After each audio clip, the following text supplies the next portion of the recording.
कई बच्चे जो ट्यूशन आते हैं वो उनका ध्यान पढ़ने में नहीं होता, वो उनका ध्यान इधर-उधर की एक्टिविटीज़ में होता है। वो एक दूसरे से बात करने में ज़्यादा इंटरेस्ट, एक दूसरे को कमेंट करने में इंटरेस्ट में ज़्यादा लगते हैं। तो जब टीचर्स उनको पढ़ाते हैं तो वो सोच करके, बच करके बातें करने की कोशिश करते हैं, एक दूसरे पे कमेंट करने की कोशिश करते हैं। हम लोग इनको कोशिश ये करते हैं कि इनको अलग-अलग बिठाया जाए और इनको कोशिश ये कीजिए ये जो है सामने देख करके समझ करके चलें। जब ये इनसे पूछा जाता है तो उनके पास कोई आंसर नहीं होता। इसका कारण ये है कि इनका बेसिक चीज़ काफ़ी वीक होता है। दूसरा, इनको घर और बाहर दोनों जगह से इनको लगातार प्रेशर किया जाता है पढ़ो। एक तरीके से इनके मन के अंदर से एक चीज़ ऐसी अपोज़िट हो जाती है कि नहीं, यही नहीं करना, बाकी सब करना है। क्योंकि घर में भी, बाहर में भी, ट्यूशन में भी, स्कूल में भी, हर जगह ये कहता है कि भाई पढ़ लो, तुम्हारा करियर बन जाएगा। लेकिन जब इनको ये सोचता है कि इनके दिमाग में एक अंदर से एक ऑब्लिगेशन बन जाता है कि हाँ, हम क्यों पढ़ें,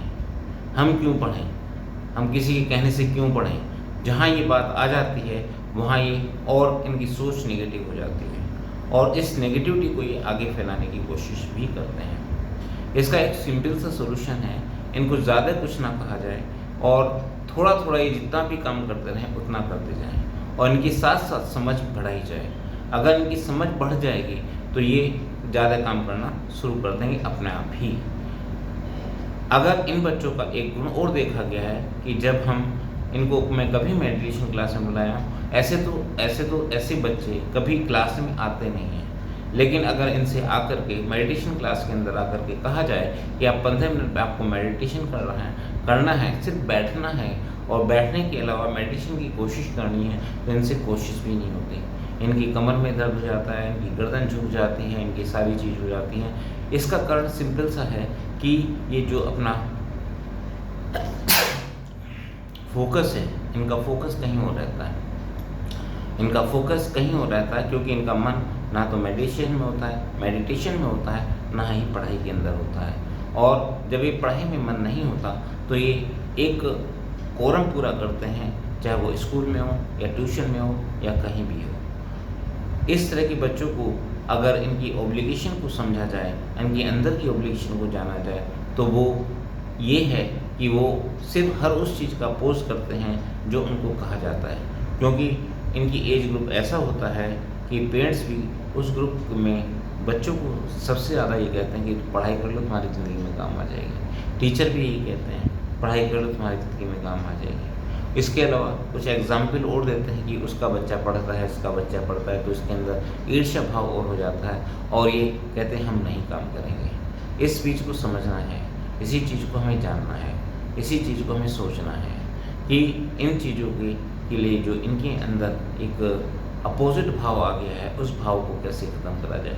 अगर वो अपोज़िट भाव ख़त्म हो गया तो ये चीज़ें अब ऑटोमेटिकली ख़त्म हो जाएंगी। वो पढ़ाई में थोड़ा बहुत ध्यान देने लगेंगे और एक बार थोड़ा बहुत ध्यान आया और ये उनके कैरियर की अपनी समझ आ गई तो वो आगे अपने कैरियर को उचित तरीके से लाइफ को आगे जी सकें। ऐसे बहुत सारे स्टूडेंट्स होते हैं जिनको हम लगातार समझाते रहते हैं, वो अपने ड्यूरेशन के अंदर, पूरे समय के अंदर नहीं समझ पाते, लेकिन जैसे ही वो हमारे पास से दूर होते हैं और दुनिया की हकीकत को जानते हैं, वो उस चीज़ को समझना शुरू कर देते हैं और उनका कैरियर आगे स्टार्टिंग में जिस भी पोजीशन में होते हैं उससे वो इम्प्रूव करना शुरू कर देते हैं। इसलिए इन चीज़ का ध्यान रखना चाहिए कि हमारी कोशिश यही रहती है कि हम जो हैं ऐसे बच्चों को भले ही कम पढ़ें या थोड़ा काम करें या जितना भी वो काम करते हैं उसको हम समझें और जाने कि अगर इनको स्ट्रेस दिया,